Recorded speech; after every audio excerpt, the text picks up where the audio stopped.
편안한 오후 보내고 계십니까? 뉴스와이드 이상훈입니다. 자, 그동안 거취 여부가 초미의 관심사였던 국민의힘 정점식 정책위 의장. 지금 이 시간 현재 사퇴 발표를 했습니다. 그동안 이 건으로 당내 갈등까지 가는 거 아니냐 여러 가지 얘기가 나왔는데요. 오늘 사퇴 입장이 나왔습니다. 자세히 좀 분석해 드리겠습니다. 자, 그리고 장마가 끝나자마자 체감온도 40도에 육박하는 극한의 더위가 이어지고 있습니다. 폭염으로 인한 사망자도 지난 30일 기준으로 봤을 때 5명이나 발생을 했는데요. 정부는 폭염 위기 경보 수준을 심각 단계로 높였습니다. 자, 이런 주제들과 함께 저는 1분 뒤에 돌아오겠습니다.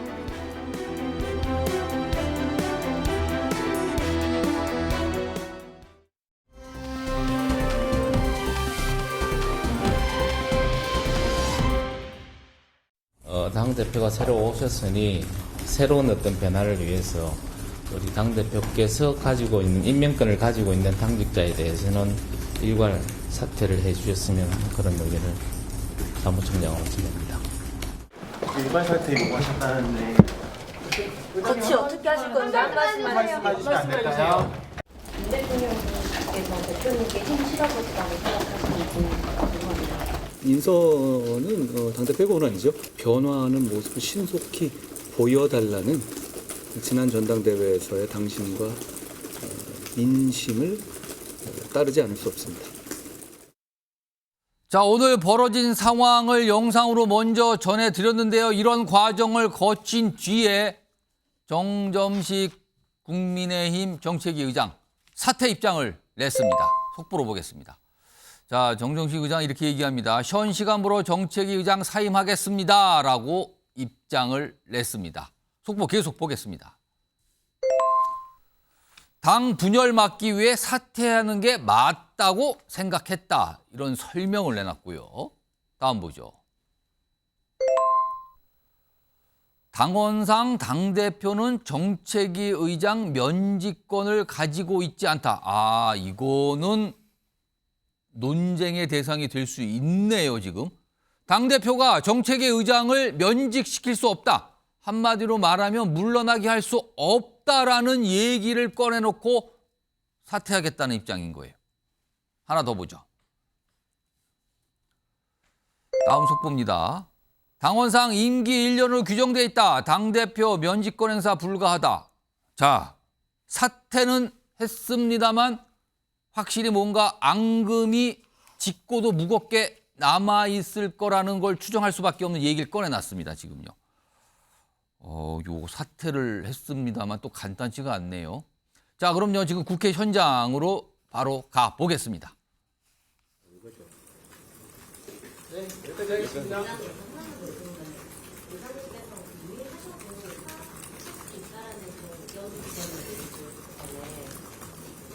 예, 저 역시 그런 생각에 전적으로 동의를 합니다. 그렇지만은 이제 이게 전 국민의 감시심사가 되고 어제 9시 주요 언론에서 계속 이 부분 가지고 다루다 보니까 결국은 이게 제가 계속 고민을 하거나 유임을 하는 게 결국은 당의 합을 저해하는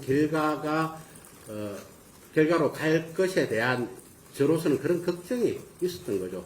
저 역시 지금 여러 가지 어려운 상황 속에서 제가 이 보직을 맡겠다고 적극적으로 나선 것은 아니고 원내대표님께서 간곡하게 함께 일해달라고 부탁을 하셔서 맡은 보직이기 때문에 그럼 이 자리 자체에 연연한 적이 저는 전혀 없습니다. 그런 측면에서 그런 결단을 하게 된 거죠.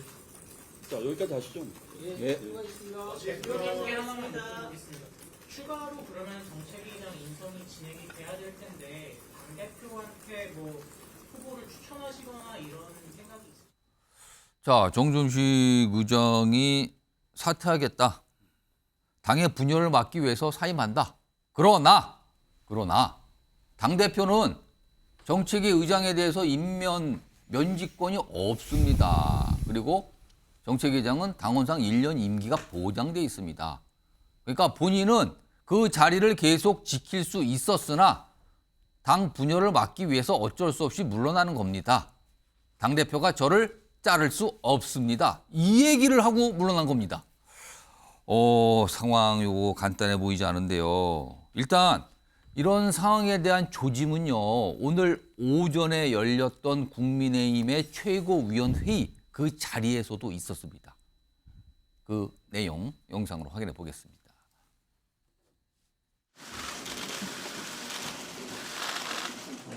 배정할 수 있었던 거죠. 그런데 저희도 다음 넘기겠습니다. 네.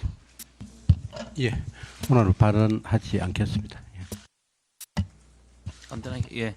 특별히 정책에 관해서 말씀드릴 게 없어서 발언 안 한 것뿐이고 거기에 대해서 내가 어떻게 말씀드릴 게 없습니다.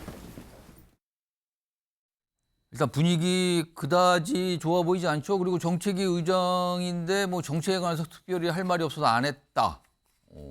그리고 표정에서도 여러 가지가 좀 묻어나는 것 같아요. 일단 오늘 이 최고위원회의 상황을 좀 화면으로 정리해 보겠습니다. 오전에 있었는데요. 이런 모습이 있었어요. 여기 보면 최고위에서 발언을 생략했습니다. 오늘 발언하지 않겠습니다. 그리고 오늘 참석자와 관련된 내용 좀 보죠. 여기 보시면 오늘 여기 보시면 뭐 여의도 연구원장 그다음에 조직부총장, 사무부총장 등 임명직 당직자들은 불참을 했어요. 그래서 어제 새로 임명된 신임 사무총장이 자, 당직자들 이제는 자진 사퇴 입장 밝혔으면 좋겠습니다라고 얘기해서 그거에 따라서 임명직 당직자들이 불참했구나 이렇게 보였는데 당직자 중에 한 명인 정정식 정책위 의장은 참석을 한 겁니다. 그러면서도 발언을 안 한 겁니다. 그리고 시간이 흘러 방금 전에 사퇴하겠다는 입장을 낸 겁니다. 사퇴를 했으나 회의는 오전까지 참석을 했고 여러 가지 말을 봐서는 굉장히 불편한 심경을 지금 나타낸 건데요. 이준우 국민의힘 미디어특위위원.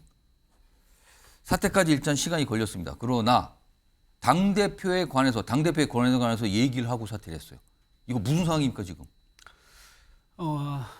오늘 임명직 이제 당직자 3명이 다 안 나왔지 않습니까? 예. 그런데도 나왔어요. 예. 사실 3명 안 나와서 본인도 안 나올 수 있죠. 안 나오는 게 또 자연스러웠을 겁니다.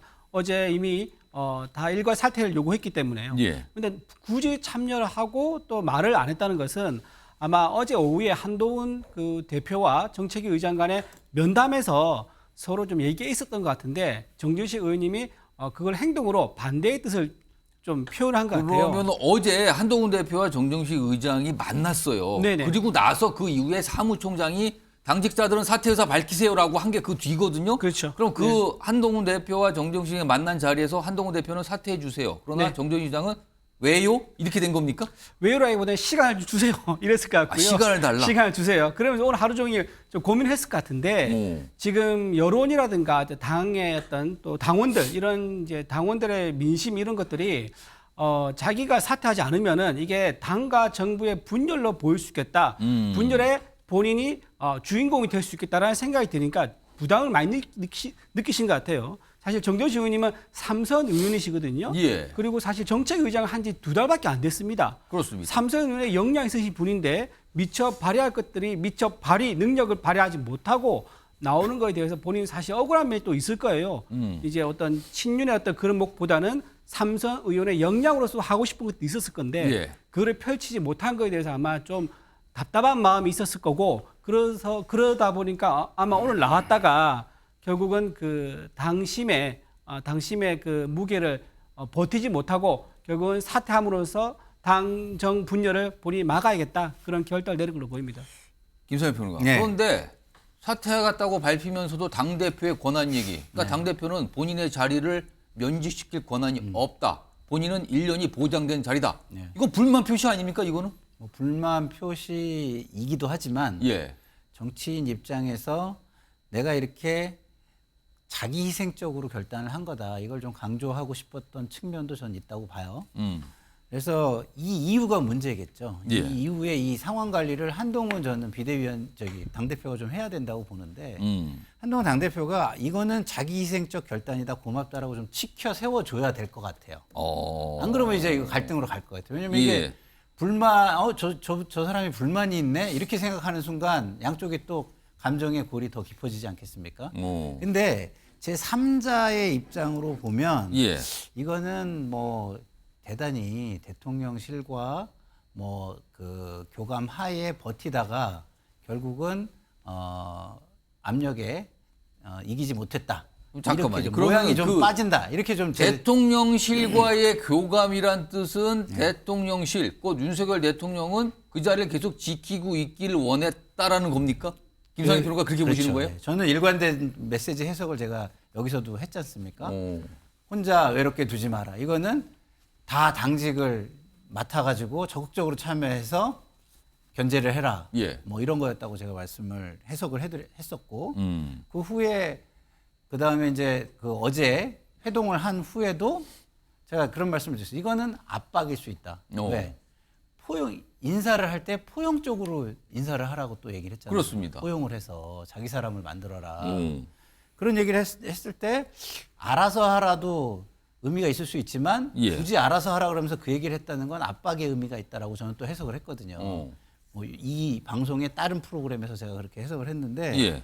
그거를 또 보여준 게 오늘 아침에 정점식 정책위 의장의 모습 아닙니까? 회의에 참석하고 근데 발언하고 마이크 꺾고서 불만의 어떤 침묵을 하고 그런 모습이 있었는데 우리 이준호 의원님 말씀대로 결국에는 이렇게 가면 예. 공멸이다라는 이야기들을 주변에서 했을 거예요. 예를 들어가지고 이게 전면 갈등으로 가서 한동훈 비대위원장이 누군가를 추천했는데 예. 만약에 의총에서 추인을 못 받는다.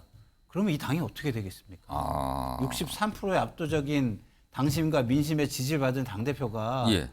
졸지에 허수아비가 돼버리는 거잖아요.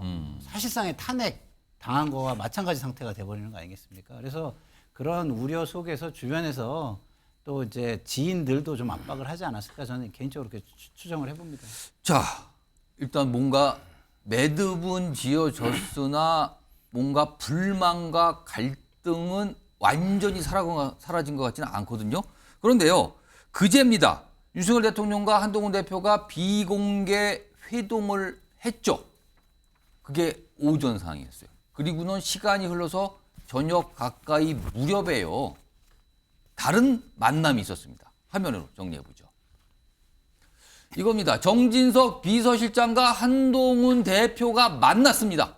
그리고 이 자리에는요, 추경호 원내대표도 같이 있었습니다. 이 자리에서 정진석 실장은 정점식 정책위 의장의 유임 의견을 전달했다고 합니다. 유임시키는 게 낫다. 한동훈 대표는 이 자리에서 뭐라고 얘기했는지는 알려지지 않고 있어요. 그리고 이와 관련해서요, 대통령실 관계자는요, 마이너스 정치하지 말고 끌어안는 게 어떠냐는 의견을 전한 거다. 그리고 이거는 윤심과는 관련이 없는 거다. 그냥 의견을 전달했을 뿐이다. 이런 상황이 있었습니다.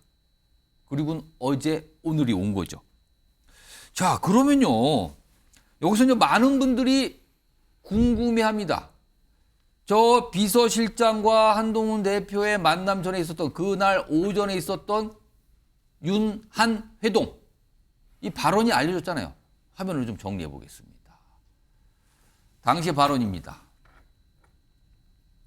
여기 보시면 일단 당직 개표는 당대표가 알아서 하시면 됩니다. 그런데 또 이런 얘기도 해죠. 이 사람 저 사람 폭넓게 포용해서 한 대표 사람 만드는 게 중요하다. 당직은 대표가 알아서 하는 겁니다. 그런데 폭넓게 포용을 더 해야 됩니다. 자, 이거였어요. 서정욱 변호사. 예. 윤석열 대통령의 진짜 뜻은 뭐라고 보이십니까? 지금 이 결과가 끝났어요. 지금 정책위 의장의 사퇴까지 나왔습니다. 이걸까지 감안했을 때 윤석열 대통령의 뜻은 뭐였습니까? 뭐 저는 정점식 의장을 이게 꼭 유임식이라 이런 뜻은 아니라고 봅니다. 일반론적으로 이제 그 폭넓게 포용해서 쓰고 예. 재량껏 해라. 그대로 이렇게 받아들이면 되는 거예요. 저 대통령 말 중에 정점식이 유임식이라 이 말이 어디 있습니까? 예. 왜 그걸 이렇게 마음대로 확대 해석을 합니까?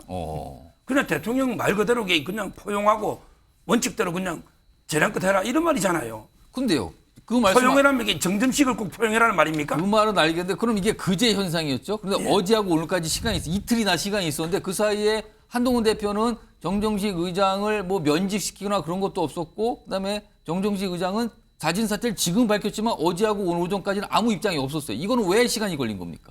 이거는 이제 일반 임명직하고 다른 게 절차가 법에 정책위 의장은 이제 원내대표와 협의해서 그다음에 의총의 추인을 받아 임명한다 이렇게 돼 있지 않습니까? 당 규정에 그렇죠. 그러니까 이제 그냥 무리하게 해임시기 면직시키면요 상당히 그 당도 분열될 뿐더러 의총에서 이제 추인이 부결되면 어떻게 당이 모양새도 이게 당도 문제지만 한동훈 대표도 이게 처음부터 바로 완전히 레임덕처럼 이래 될 거 아닙니까? 그래서 이제 그 독대를 했잖아요. 만나서 좀 이게 출구를 열어준 거죠. 스스로 이제 좀 사퇴할 수 있도록. 저는 제가 이게 당헌을 많이 면밀하게 검토해봤는데 원래 당헌이라는 게 그 좀 모순되는 규정들, 좀 이게 체계적이 안 맞는 규정들이 많아요. 우리 헌법처럼 이게 아주 정교하게 안 돼 있습니다. 서로 유리한 부분만 보는 거예요. 이럴 때는요, 그냥 관행과 상식이 중요한 거예요. 순리. 이제까지 관행적으로 황교안 대표 때도 30몇 명이 다 사퇴했어요. 그렇죠. 일괄. 당대표가 바뀌면 보통 다 사퇴를 합니다. 이런 정치직에 임기가 무슨 필요 있습니까? 우리 검찰총장 2년도 정권 바뀌면 이게 사표 내는 것도 있는데 이런 당의 정직에 딱 임기를 지킨다? 정치행에서 그게 규정대로 다 됩니까? 따라서는 순리대로 이제 결정을 잘했고요. 이제 더 이상 갈등이 커지면 안 되죠. 지금 말씀하는 동안 속보가 계속 들어오고 있어요. 지금 정정식 의장의 말이 속보로 들어오고 있는데 사임 의견을 한동훈 대표에게 어제 오후 2시에 들었다. 그럼 어제 오후에 면담을 했을 때 한동훈 대표가 사퇴해달라는 얘기를 꺼내놨다는 거예요. 오늘 밝혔습니다. 다른 속보 또 보죠. 당대표 측근의 말에 따라서 거치 결정할 것은 아니라 판단했다. 어제 사무총장이 사퇴 요청을 했잖아요. 근데 그거에 따라서 내가 사퇴하는 건 아닙니다. 라고 해서 고민에 시간이 걸렸다. 이 뜻 같기도 하네요. 이런 속보도 지금 들어와 있습니다. 윤경호 소장님, 윤석열 대통령이 진짜 의도했던 바는 뭘까요? 정점식 그냥 앉혀라 이거죠. 저는 30일 회동에 정진석 비서실장 옆에 배석했다고 그러지만 끝나고 나서 자세한 설명 안 했잖아요. 하루 지나서 저런 얘기들이 다 쏟아져 나왔잖아요. 도대체 불러서 뭔 얘기했을까? 첫날 나온 바로는 2024년 세법 개정안에 대해서 그리고 뭐 채코 원전 수주의 후속 조치에 대해서 그 두 가지 그 얘기 하려고 지금 불렀단 말이야? 전혀 아니라고 생각했어요. 근데 지내놓고 보니 정점식이라는 정치인이 삼선 의원이라면서요. 정책위 의장이라며. 그런데 그 정점식 의원이 지금 5시 직전까지 보여준 행동을 보면 윤석열 대통령의 사인을 계속 보고 전전긍긍 했구나. 저는 이번 사태에 정점식이라는 정치인의 입지가 너무나 좁아졌을 것이다라는 생각이 들어요. 같은 검사 출신 후배라고 윤석열 대통령 얘기 한마디 듣고 새로 63%의 지지를 받고 된 당대표 에게 몽리 부리는데 그 한 개의 고리 아니에요. 이 고리 하나를 가지고 저는 윤 대통령과 참모들이 정말 판단을 잘못한 거 아닐까. 물론 이건 정황을 놓고 제가 분석해보거나 추측을 하는 겁니다. 다들 부인을 하겠죠. 그러나 이번 일로 윤 대통령은 당의 주도권 내지는 당의 지렛대를 쥐려고 했던 그거에 굉장히 상처를 지금 입은 결과로. 그러면 이 상황이 윤석열 대통령이 양보 또는 약간 밀렸다 이렇게 보시는 겁니까? 저는 여론에 지금 확실히 밀렸다고 봐요. 왜냐하면 많은 분들이 여기에 얼마나 관심을 가졌는지 저는 잘 모르겠어요. 그러나 우리가 이렇게 아이템으로 다뤘을 정도로 잘못하면 한동훈이라는 당대표를 지금 엄청나게 흔드는 거 아니야? 누가? 윤 대통령과 친윤 세력이 지금 예의주시했잖아요. 그런데 아주 사소한 일이지 않습니까? 이 사소한 일 하나를 가지고 이걸로 뭔가 지렛대로 삼으려고 한 거였나? 그건 윤 대통령과 참모들이 잘못 판단한 거 아닐까? 왜냐? 아까 서정욱 변호사나 우리 이진우 의원처럼 국민의힘에 관여를 하는 분들도 아주 객관적으로 그동안의 도의적인 또는 관행적인 뭐 여러 가지 지적들을 했잖아요. 그게 합리적이지 않아요? 제3자들이 볼 때에도 전당대회 시컷 열어가지고 63% 지지 얻은 당대표가 정책위 의장이라는 거 하나 인선을 못 해가지고 이렇게 전전긍긍하게 만들어? 이게 지금 정상적인 거야? 라는 식의 생각을 왜 안 했겠어요. 그런 시중의 여론을 아마 그나마 하루 이틀 만에 빨리 간파하고 어떻게 보면 항복을 하는 아니면 양보를 한 게 그나마 전 나은 판단이었을 거다 생각이 듭니다. 지금 사퇴 입장을 발표한 정점식 정책위 의장 내용을 속보로 계속 전해드렸는데요. 지금 그 목소리가 방금 나온 목소리가 영상으로 준비되어 있습니다. 들어보시죠. 사무총장께서 공개적으로 당대표가 임명권을 가진 당직자들은 사퇴하라라는 말을 들었는데 그 이후에 이제 고민을 많이 하고 원내대표와 상의도 많이 했습니다. 그래서 결국은 우리 당의 분열을 막기 위해서는 제가 사퇴하는 게 맞겠다라는 생각을 가지고 오늘 이 자리를 마련하게 되었습니다. 자, 오늘 정정식 의장이 본인이 이제 물러나겠다. 당의 분열을 막기 위해서 물러난다. 이것도 심상치 않아요. 본인 자리가 물러나는 것이 당의 분열을 막는다는 거예요. 이것도 뭔가 상황이 굉장히 간단하지 않은 상황이죠. 그런데 여기에 더해서요.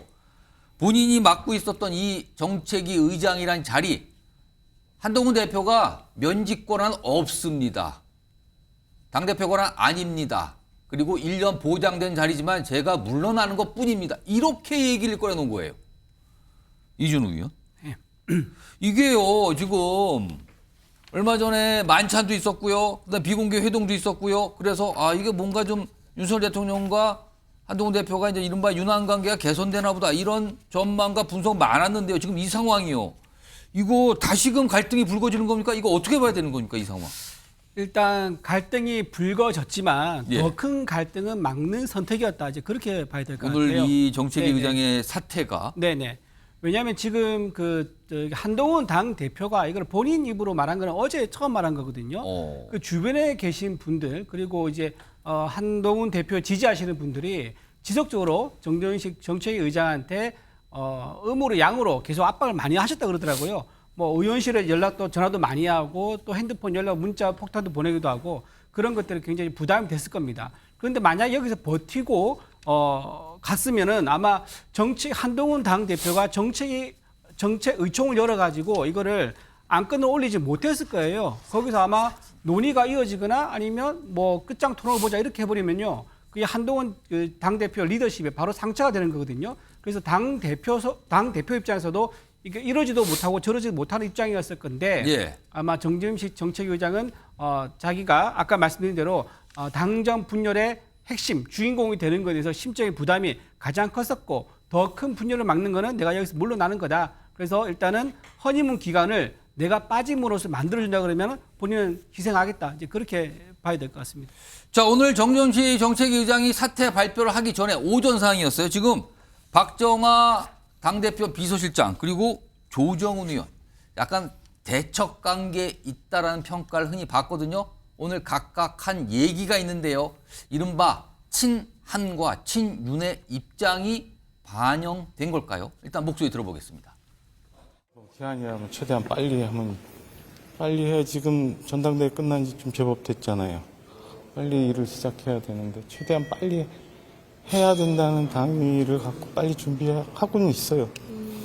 의장님이 어떤 말씀을 하시는지 좀 보고 충분히 판단하시고 고민하실 시간을 좀 드리고요. 사퇴하라라는 압박의 뉴스가 뺄셈 정치로 보여질 가능성이 너무 크다. 국회가 여야 협상하는 것도 아니고 같은 당에서 삼선 의원 정점식 정책의장이 내 편이 아닐 수 있기 때문에 내가 불안해서 이걸 바꿔야겠다. 이거는 뺄셈 정치잖아요. 김성현 평론가. 네. 이거 좀 어떻게 되는 겁니까? 앞으로 그러면은 이게? 일단은 그 구조는요 굉장히 지속성을 가지는 겁니다. 그래서 한동훈 대표 입장에서는 구조는 자기가 일할 수 있는 구조를 만들어 놔야 돼요. 예.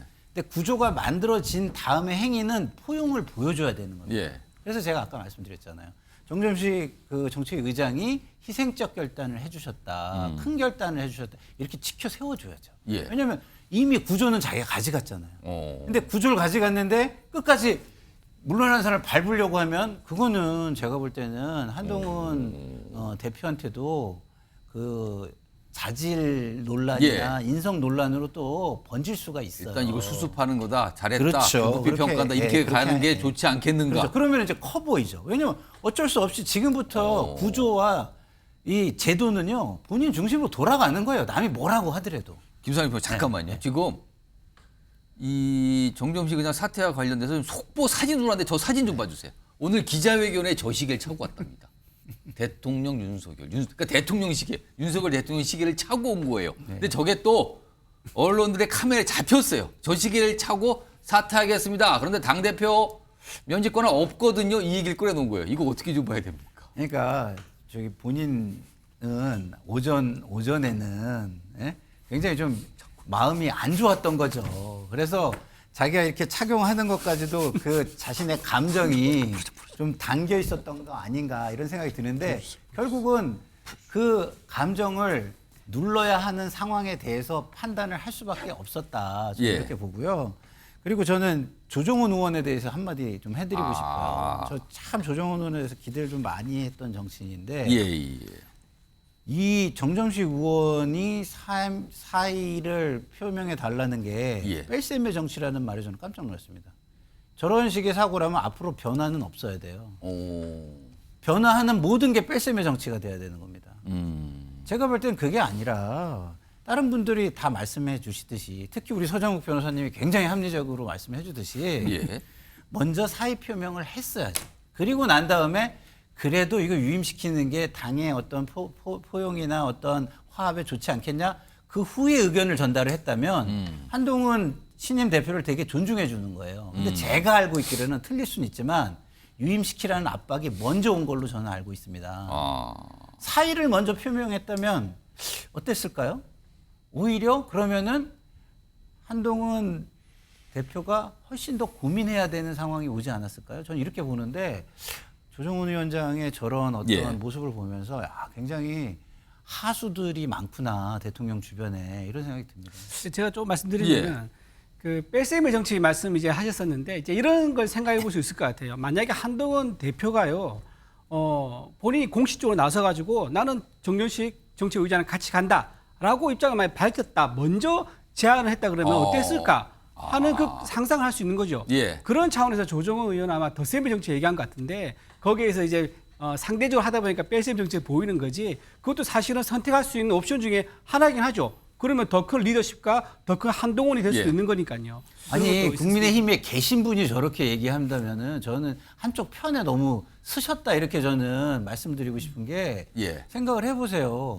한동훈 대표는 원외예요. 정책위가 메시지가 나오면 바로바로 받아가지고 집행을 해줘야 되는 겁니다. 그럼 자기 사람이어야죠. 근데 외부에서 볼 때도 친윤이고 그다음에 불편한 관계다 이거 다 알고 있는데 그거를 한동훈 위원장한테 대표한테만 그런 걸 바란다면 저는 그거는 맞지 않다고 봅니다. 알겠습니다. 지금 정책위 의장이란 자리요. 과거에 당대표가 바뀌면은 사실은 임기와 상관없이 사퇴하고 교체되는 경우가 많았어요. 앞선 국민의힘 당대표 때도 다 그런 모습이었는데 이번에는 약간 뭔가 진통 속에 진행이 됐거든요. 근데 단순히 한동훈 대표의 자기 사람을 정책위 의장으로 앉힌다. 이 문제도 있지만요.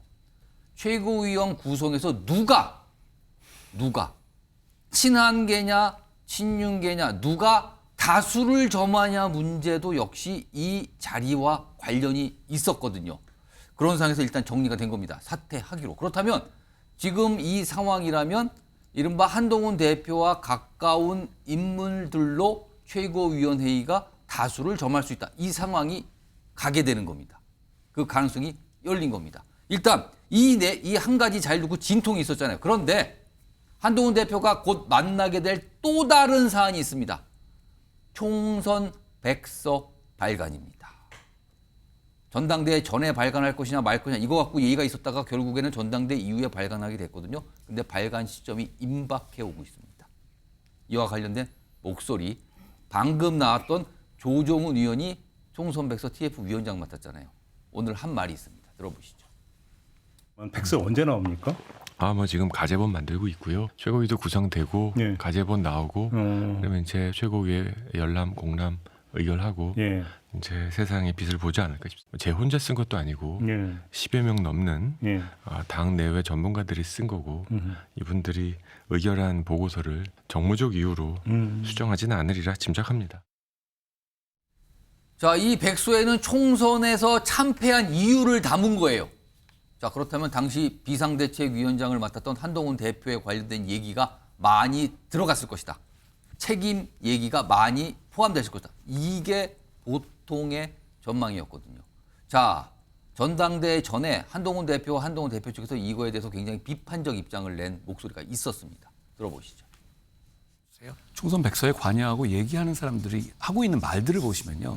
이건 그냥 총선 백서를 저에게 상처를 주기 위한 목적을 노골화하고 있어요. 그런 것이 저는 전당대회 공정성에 우려가 있지 않을까 하는 생각을 가지고 있습니다.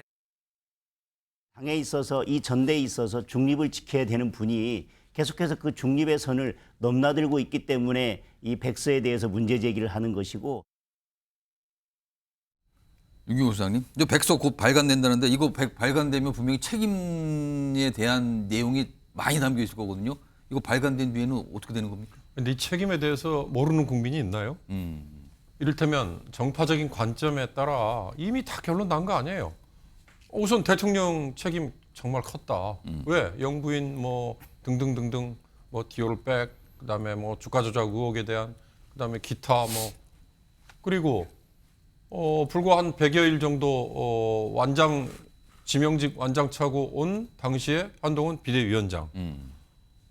근데 지금 백서가 새로 나온다고 해서 달라지는 게 뭐가 있나요? 저는 이거 누구를 위해서 만드는 건가? 국민의힘이 4년 후에 치러야 될 총선에 그때는 4년 전에 이렇게 참패를 당했는데 이러이러한 요인 때문에 못한 걸 제도적으로 또는 체계적으로 이렇게 보완을 해서 다시 그런 쓴맛을 보지 말자. 그런 취지에서 나오는 백서라면 지금 나오든 1년 후에 나오든 조금 더 다져지고 조금 더 정교하게 나오는 거 의미가 있을 수 있어요. 그런데 그게 아니고 총선 졌어요. 비대위 만들어요. 그리고 전당대회 치러가지고 새로운 대표까지 이미 다 뽑아버렸잖아요.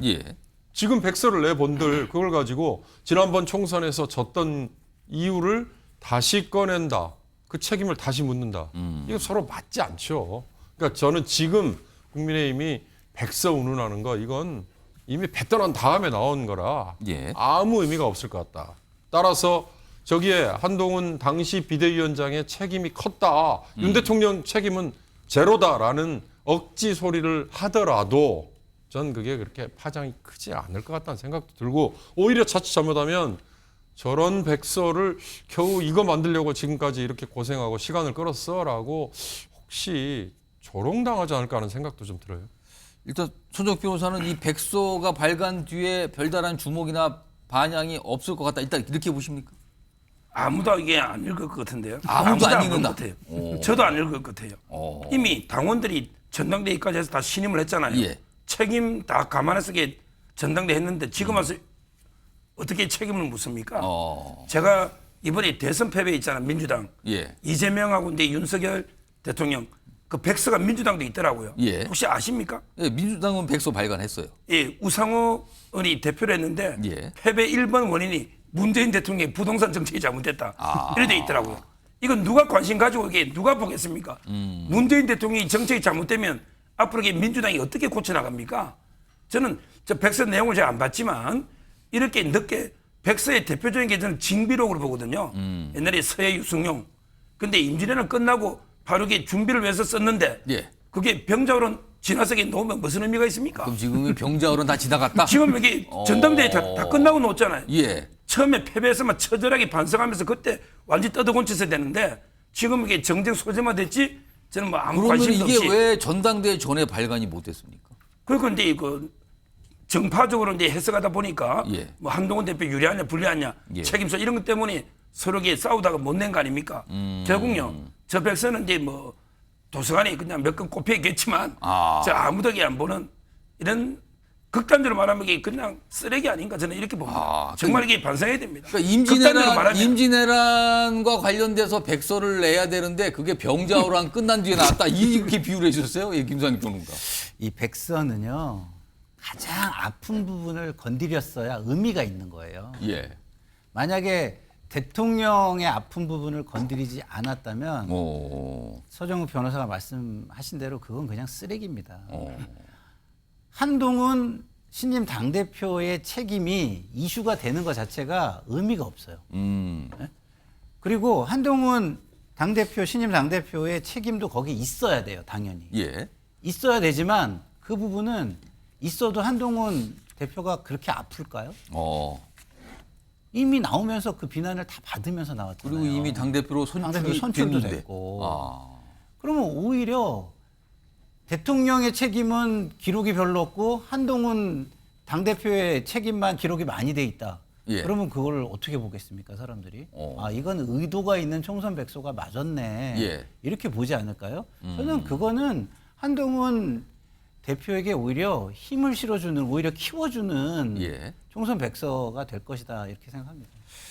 자, 지금 정책위 의장 자리를 놓고 며칠 동안 굉장한 신경전과 뭔가 진통이 있는 거 아니냐라는 얘기, 그리고 그 사이에 한동훈 대표, 그다음에 윤석열 대통령, 그다음에 대통령 비서실장까지 뭔가 회동을 하는 모습까지 굉장히 분주했어요. 그리고 결국은 방금 전에 정책위 의장 스스로 사퇴하겠다. 다만 당대표는 면직 권한이 없습니다라는 뭔가 상당한 뒤끝을 남기는 발언을 했습니다. 그리고 백서 얘기도 오늘도 좀 나와서 전해드렸고요. 자, 다음 주제로 좀 가보겠죠. 지금은요, 여당 내부 상황이에요. 이것도 진통이라고 할 수 있는데 내부상을 벗어나서 여야 관계를 보면요, 이건 단순한 진통이 아닙니다. 뭐 진통을 거듭하는 그 이상입니다. 지금 그 주제로 가보죠. 제목 보겠습니다. 이틀 만에 탄핵안 발의됐고 본회의에 올라갔습니다. 최근에 새로 임명된 이진숙 방통위원장입니다. 오늘 국회 본회의 여러 가지 여야 대치 속에서 뭐 개최는 됐습니다. 그리고 몇 가지 이제 결정들이 이루어진 거죠. 그 내용 좀 확인해 보겠습니다.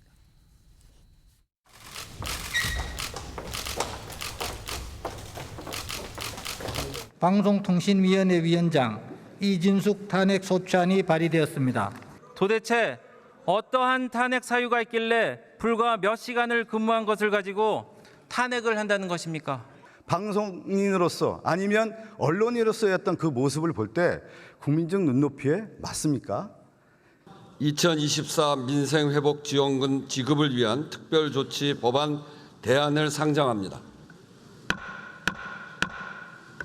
추경호 의원 등 108인으로부터 무제한 토론 요구서가 제출되었으므로 무제한 토론을 실시하겠습니다.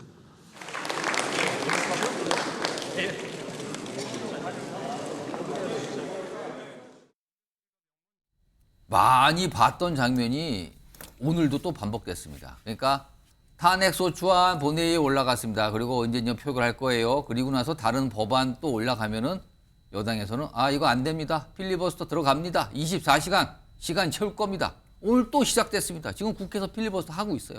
무제한 토론을 하는 거죠. 계속 뭔가를 얘기합니다. 그냥 계속 듣거나 말거나. 화면 좀 보겠습니다. 자, 개원 2달째인데 7번의 탄핵 소추안이 발의돼서 본회의로 갔어요. 근데 또 합의 처리된 법안은 아예 없습니다. 그냥 단독 처리가 많습니다.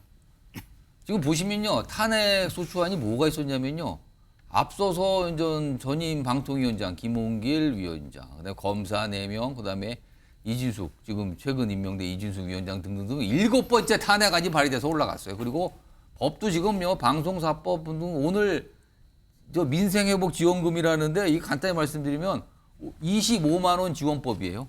그거 오늘 좀 올라갔습니다. 그래서 그 필리버스터가 진행 중입니다. 반복되고 있습니다, 지금요. 이준우 위원.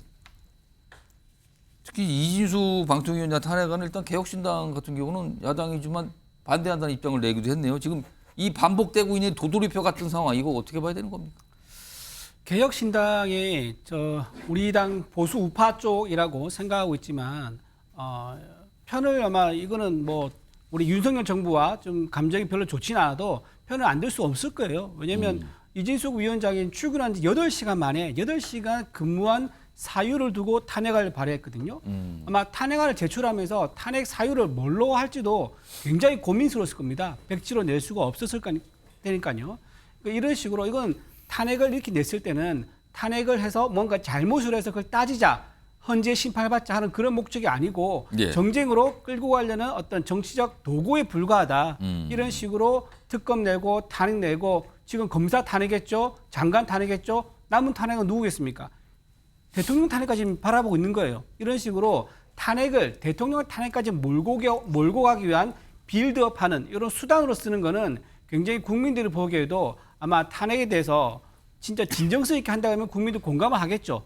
이런 식으로 사사건건 쉽게 탄핵을 내는 거는 아마 국민들이 따로 판단하면 하실 거라 그래 봅니다. 지금 화면에 보이고 있는 게 필리버스터가 지금 진행 중이에요. 국민의힘 의원이 필리버스터를 지금 진행 중인데 이른바 25만 원 지원법과 관련돼서 필리버스터를 하는 거예요. 그러면은 필리버스터가 보통 24시간 지나면 멈추게 할 수 있거든요. 그러니까 민주당에서 아마도 필리버스터 이제 멈추게 하겠습니다. 24시간 뒤에 이걸 아마 요청을 했을 거예요. 그러면 그 시간까지 그러면 내일 요 정도 시간까지 계속 필리버스터 무제한 토론을 하는 겁니다. 그리고 뒤에 보면요 국회의장, 국회 부의장은 계속 자리를 지켜야 하는 상황이 된 거예요.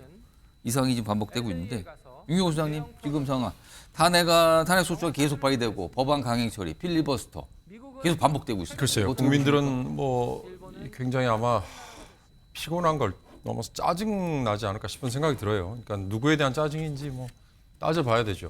개혁신당이 왜 이진숙 탄핵안에 대해서 반대하느냐. 제가 마침 낮에 개혁신당 관계자가 만났어요. 그랬더니 오히려 그러니까 그걸 반대한다가 아니고 예.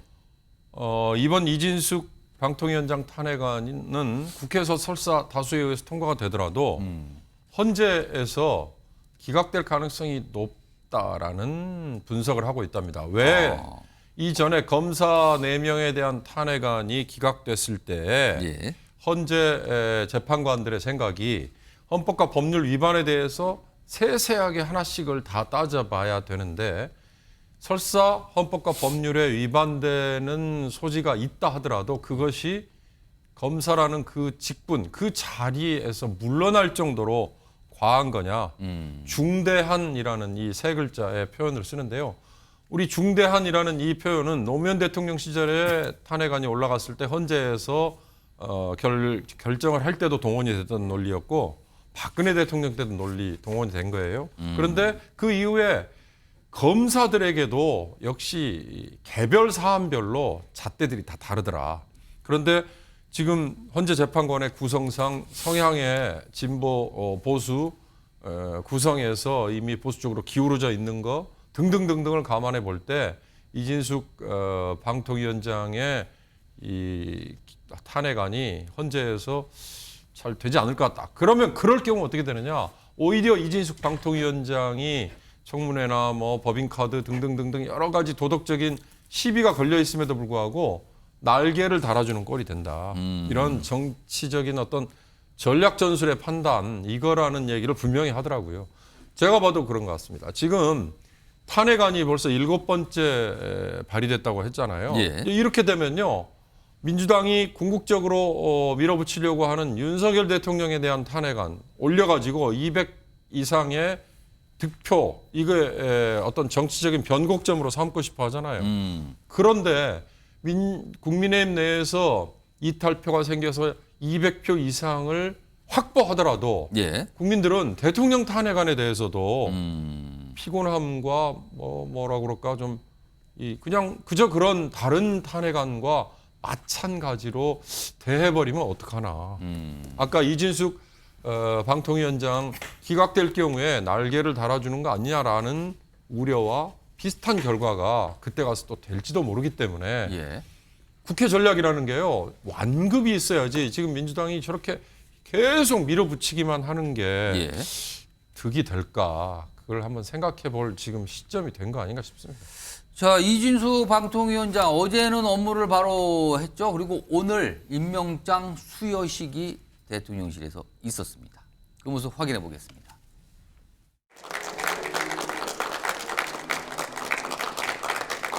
임명장 이진숙 방송통신위원회 위원장의 임함 2024년 7월 31일 대통령 윤석열.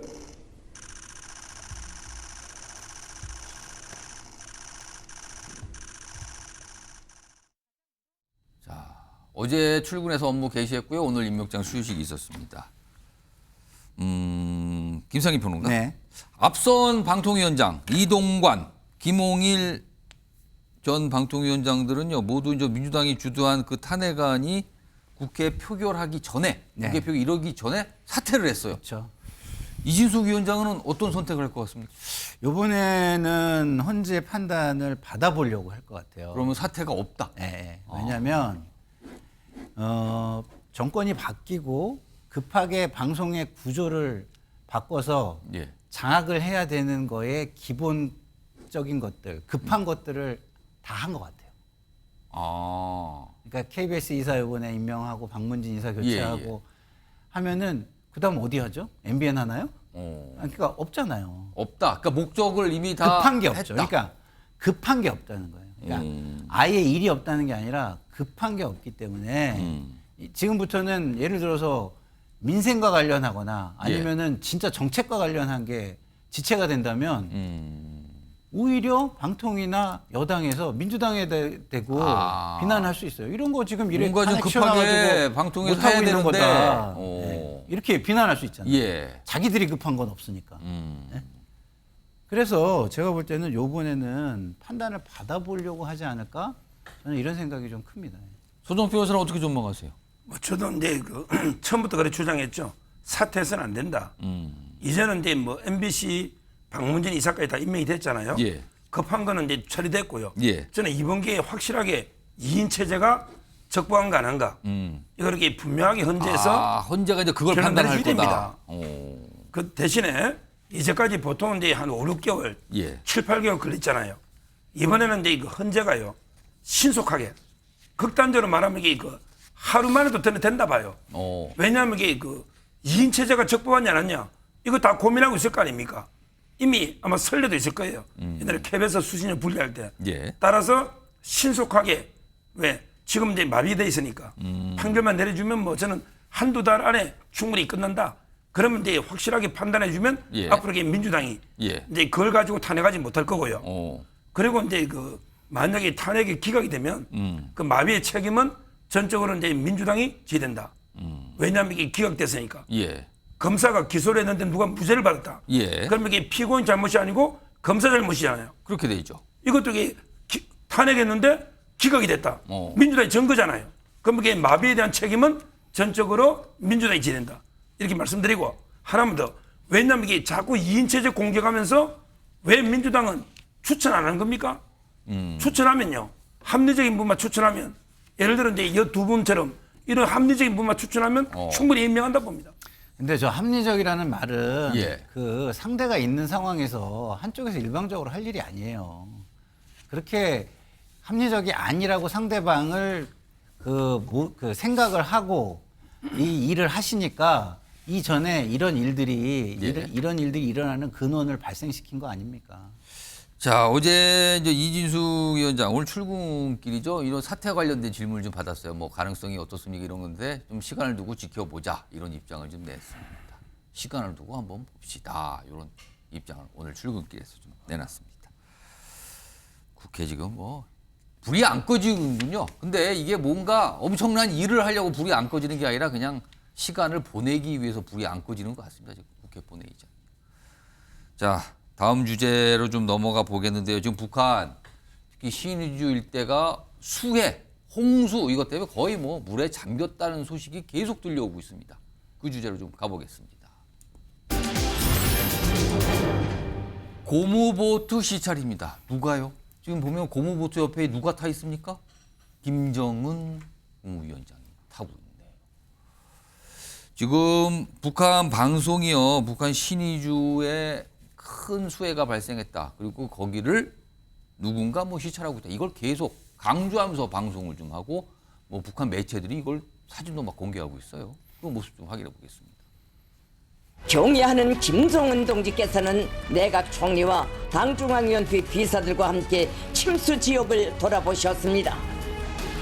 고무단정에 오르시어 지형 징후를 알아볼 수 없을 정도로 깊숙이 잠겨든 침수 지역을 돌아보시면서 주민지와 농경지들이 입은 혹심한 피해 상황을 구체적으로 의뢰하셨습니다. 신의주시와 의주군에서는 수많은 공공건물들과 시설물, 도로, 철길들이 침수되는 피해를 입었습니다.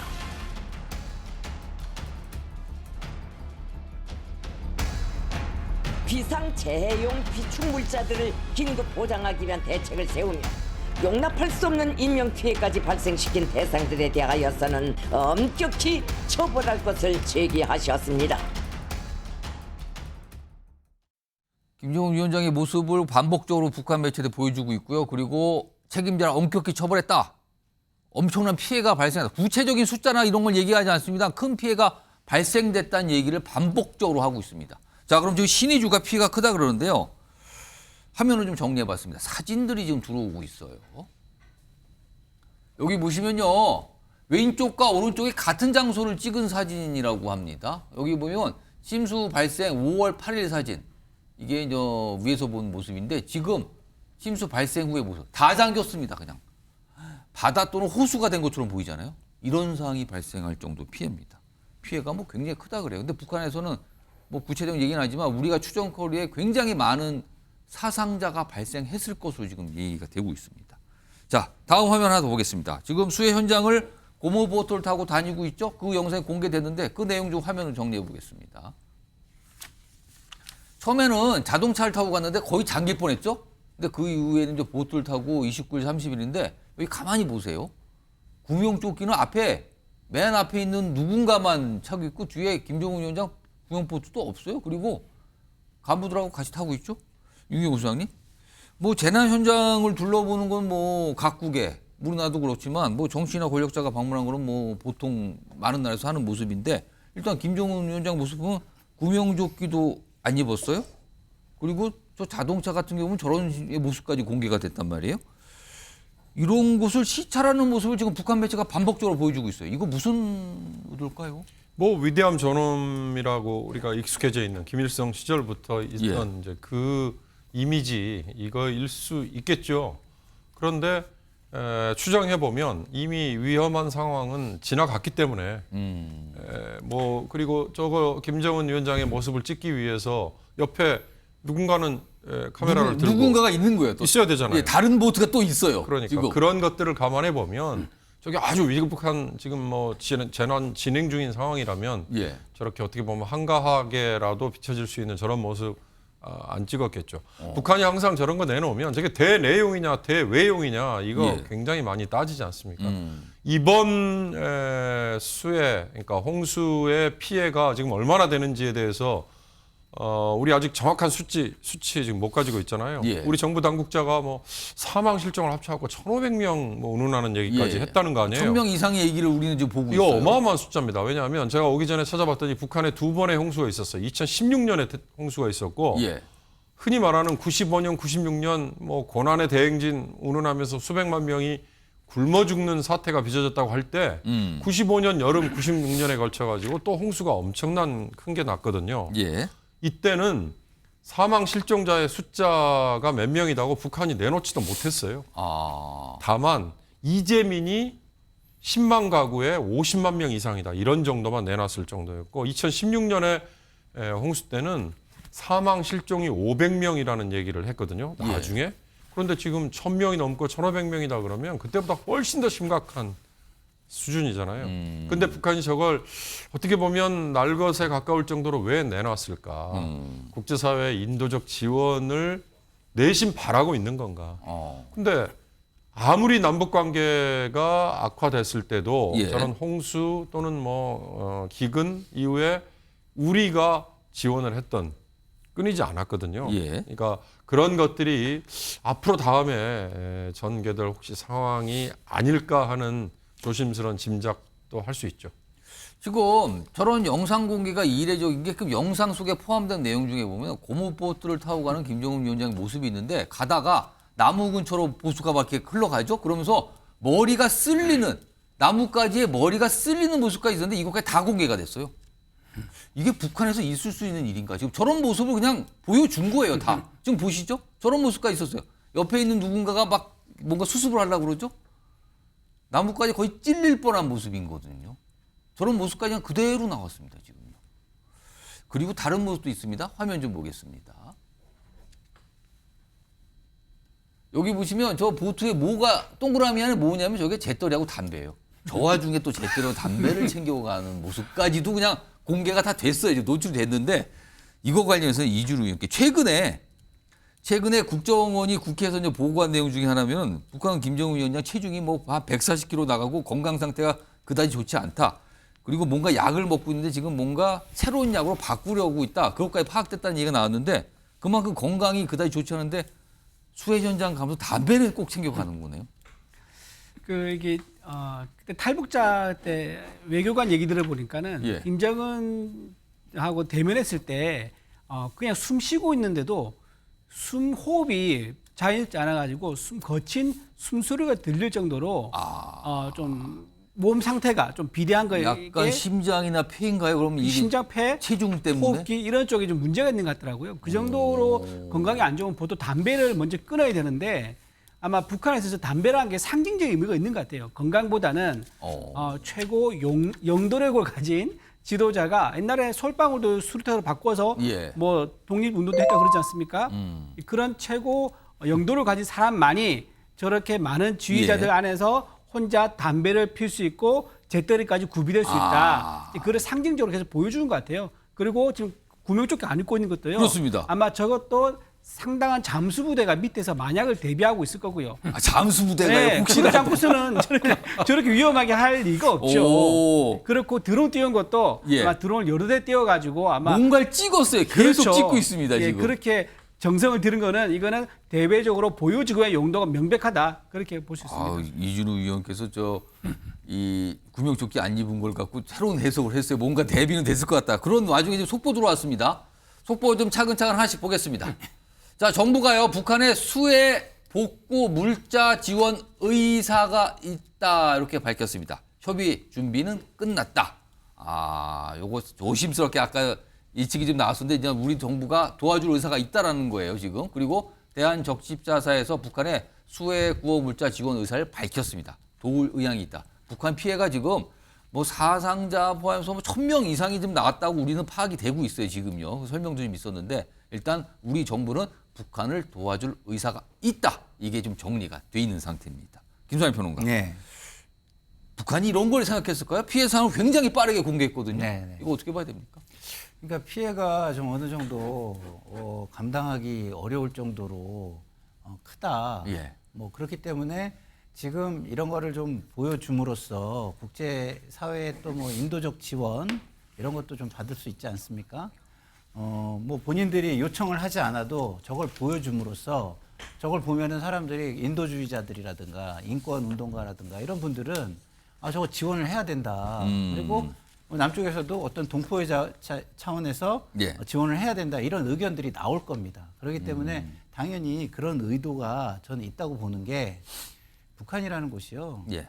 자존심이 굉장히 강해요. 자존심? 네. 왜냐하면 저희도 조금 경제적으로 좀 덜 발전했을 때 한번 생각을 해보십시오. 그때가 자존심이 훨씬 강하거든요.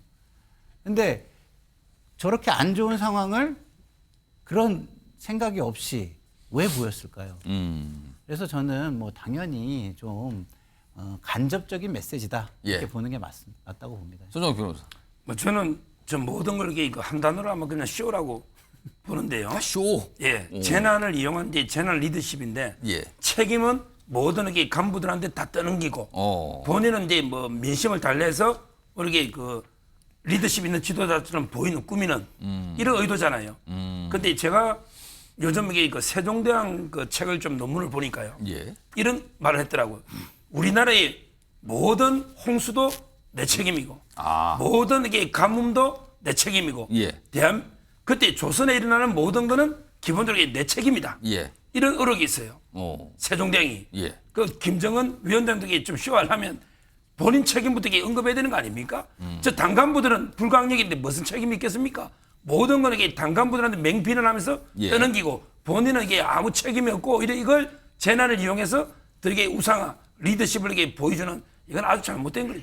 지금 보면요, 저게 굉장히 정교하게 누군가 찍고 있는 모습 같아요. 저런 열차에 오르는 모습이나 내리는 모습, 회의하는 모습, 그리고 위에서 본 모습, 보트가 앞에서 달리는 모습도 앞에 누군가 찍고 이런 게 다 공개된 상황이었어요. 그리고 하나 속보 들어온 거 알리면 우리 정부가 북한의 수해 구조 물자 지원 의사를 밝혔다. 이런 내용까지 들어와 있습니다. 자, 북한의 이 수해 피해 상황에 대해서 전해드렸고요. 우리는요, 지금요, 전국적인 폭염에 시달리고 있습니다. 지금 오늘로 이제 8월에 접어들었는데 이게 뭐 계속 이어진다는 얘기도 계속 나오고 있어요. 자, 그럼요. 전문가 연결해서 좀 알아봐야 될 텐데요. 김승배 한국자연재난협회 본부장과 연결해서 자세히 좀 짚어보겠습니다. 김 본부장님 나와 계시죠? 네, 안녕하십니까? 자, 우선 가장 궁금한 게요. 북한 얘기 잠깐 했거든요, 지금요. 네. 근데 북한에서 홍수로 지금 신의주가 거의 잠겼다는 얘기 나오고 있거든요. 도대체 비가 얼마나 왔길래 저런 정도의 피해가 오는 겁니까? 네, 그렇습니다. 이제 북한과 우리가 뭐 이웃나라지만 직접적으로 기상 자료를 서로 교환하지 않거든요. 그래서 거기가 마치 섬처럼 돼 있는데, 그러나 중국을 통해서 간접적으로 데이터를 받습니다. 그래서 강수량 자료가 이제 그 일기도를 그리고 분석하기 위해서 중국을 통해서 봤는데, 이게 지금 지난 3호 태풍 개미가 대만을 지나서 중국으로 지나갔잖아요. 중국에서 약해졌거든요. 그런데 태풍이 품고 온 따뜻한 수증기를 확 풀어놓으면서 그게 우리나라 쪽으로는 오지 못하고 저 중국, 그다음에 북한 이쪽으로 그 따뜻한 비의 원료를 계속 공급하고 있거든요. 지금도 거기 상황이 끝난 게 아닙니다. 그래서 지난 7월 25일부터 지금까지 내린 게 중국을 통해서 간접적으로 받은 자료를 보면 한 600에서 700mm 정도 비가 왔기 때문에 그게 압록강이 넘쳤다는 얘기거든요. 그래서 압록강 하류 지역이 다른 어떤 평양 이쪽이 아니고 압록강 그 주변 신의주 그 하류가 넘쳤고 그 위에 중국도 많은 비가 왔습니다. 그래서 그 한 600에서 700mm 정도면 그 우리나라 한강에 600에서 700mm 왔으면 우리도 뭐 난리가 난 그런 강수량이거든요. 그렇기 때문에 큰 피해가 예상이 되고 2010년도에 이런 그 압록강 어제 북한에 수해난 게 이제 여러 군데가 있는데 압록강 주변에 2010년도 그다음에 2020년도 태풍 마이삭이 또 거기 압록강 그래서 압록강 대범람이 일어났던 게 제 기억으로 2010년, 2020년 올해 이제 이렇게 또 큰 피해가 났네요. 자, 우리 얘기를 하는데 우리는 지금 비가 아니고 이제 장마는 그쳤는데 더위인데요. 더워도 너무 덥습니다. 지금 폭염 위기 경보가 이제 심각 단계까지 이제 올라가 있는 상태인데 왜 올해는 유독 이렇게 덥습니까? 네, 재난을 담당하는 행정안전부는 그런 어떤 폭염에 대해서 4단계 관심, 주의, 경계, 심각. 그러니까 이제 최고 단계가 지금 내려져 있거든요. 그 심각까지 올라간 이유가 전국에 특보를 내리는 어떤 그 시도 단위로 이렇게 나뉘어져 있는데 시군별로 그게 특보 지역이 183개 특보 지역입니다. 그런데 179개 지역이 폭염 경보 또는 폭염주의보가 내려져 있거든요. 그렇게 되면 거의 전국에 지금 폭염주의보나 경보가 내려져 있는데 35도 이상이 3일 이상 계속 지속될 것으로 예상될 때 심각 단계의 재난 경보를 행정안전부가 발령을 하는데 그게 내려져 있습니다. 그리고 지금 연일 계속해서 낮에 오늘 저 강원도 영동 쪽에는 37도까지 올라갔거든요. 서울은 33.2도를 기록했는데 이제 기온도 기온이지만 습도가 높아가지고 우리 몸이 느끼는 체감 온도는 더 불쾌하고 더 덥게 느껴지고 있는 상황이 지금까지 계속되는데 뭐 이게 당분간 끝나지는 않을 것으로 보입니다. 지금 낮에도 그렇지만 밤에도 뭐 열대야가 계속돼서 거의 뭐 30도에 육박을 하는데 왜 이렇게 더운 겁니까? 올해는요, 지금? 그렇습니다. 이제 원래 더운 여름이었거든요. 생각해 보면 여름에 뭐 이 정도 더위가 늘 있었습니다. 그런데 올해는 유난히 더 더운 것 같아요. 최근에 2018년도에 8월 1일 날 홍천에서 41도를 기록하면서 가장 더운 여름을 기록했거든요. 또 그 해가 열대야, 낮 최고 기온이 33도 이상인 폭염일수, 아침 최저 기온이 25도 이상인 열대야 일수가 이제 매년 통계가 나오는데 2018년 여름이 전국 평균이 가장 많았습니다. 그 다음에 1994년 여름이었는데 올해 지금 이제 여름이 아직 안 가고 8월 1일인데 이런 추세라고 한다면 2018년도에 그 폭염 일수, 열대야 일수 그 기록을 깰 가능성이 매우 높습니다. 자, 그리고요. 우리가 8월 되면 걱정하는 게 이제 태풍인데요. 올해는 네네. 태풍 상황이 좀 어떻게 될 것 같습니까? 네, 지금 그 지난 3호 태풍 개미가 하나 있었고 4호 프라피론이 베트남 쪽으로 들어가서 약해졌고 이제 생기면 5호인데요. 지금 그 태풍이 발생하는 서태평양의 해수면 온도는 굉장히 높거든요, 평년보다. 그러니까 따뜻한 바닷물에서 어떤 원인만 제공되면 소용돌이가 제공되면 태풍이 언제든지 10월 상순까지는 그러니까 앞으로 8월, 9월 한 10월 상순까지 한 2달 한 반 정도는 태풍이 언제든지 발생해서 우리나라에 올 수 있는 그런 여름철을 앞두고 있고요. 자, 올해 이렇게 아까 무더운 이유가 지금 계속해서 남서쪽에서 고온다습한 수증기들이 계속 우리나라 쪽으로 오고 있거든요. 예. 그래서 북태풍에 대한 고기압이라고 비는 그쳤지만 장마는 끝났지만 대신 이런 그 극한적인 더위를 가져오는 그런 공기 속에 우리가 놓여 있고 또 한 상층 12km 정도 높은 곳까지 티벳 고기압이라고 하는 또 더운 성질의 고기압이 확 누르고 있기 때문에 이러한 더위가 이제 나타났고 당분간 지속될 것으로 전망이 됩니다. 알겠습니다. 오늘 말씀 여기까지 듣도록 하겠습니다. 지금까지 김승배 한국자연재난협회 본부장이었습니다. 고맙습니다. 네. 네. 자, 다음 주제는 영상으로 먼저 준비가 돼 있습니다. 보시죠.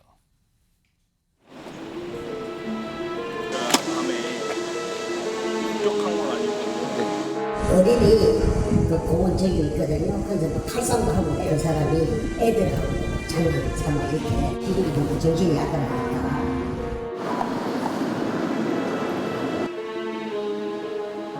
그분이 워낙 혼자 운동하다고 하고 저도 상상이 안 가요. 그 정도까지는 아닌 줄 알았는데 좀 놀라고 서운했어요. 피해자 유족들한테 하실 말씀 없으십니까? 유행한다고 생각해서 범행하신 건가요? 네. 평소에도 도검 소지하고 다니셨나요? 아닙니다. 직장에서 들어와 있었던 게 사실인가요? 마약 검사는 왜 거부하신 겁니까? 비밀 스파이기 때문에 안 했습니다. 피해자에게 죄송한 마음 있습니까? 없습니다. 자, 죄송한 마음 없다. 스파이 처단. 이게 무슨 소리입니까, 지금요. 이 일본도를 휘둘러서 말도 안 되는 짓을 벌였던 이 사람. 오늘 좀 뭔가 얘기를 했어요. 지금 뭐 영상에 보셨는데 오늘 구속영장 심사 받으러 가는 모습이었단 말이에요. 근데 여기서 이런 얘기하죠. 화면을 좀 정리해 보겠습니다. 마약 검사 왜 거부했나 그랬더니 뭐 비밀 스파이들 때문에 안 했다. 이게 무슨 말인가요? 그리고 피해자가 있잖아요. 말도 안 되는 참변을 겪으신 분이 있어요. 피해자에게 죄송한 마음 있나? 없습니다요. 지금 손중혜 변호사 나와 계신데요. 피해자한테 미안한 마음이 없냐고 물어봤더니 보통 이런 때면 보통의 경우는 뭐 죄송합니다라든가 아니면 뭐 별 얘기를 안 하든가 진짜 뻔뻔하다면 별 얘기를 안 하든가 이런데 없다고 얘기를 합니다.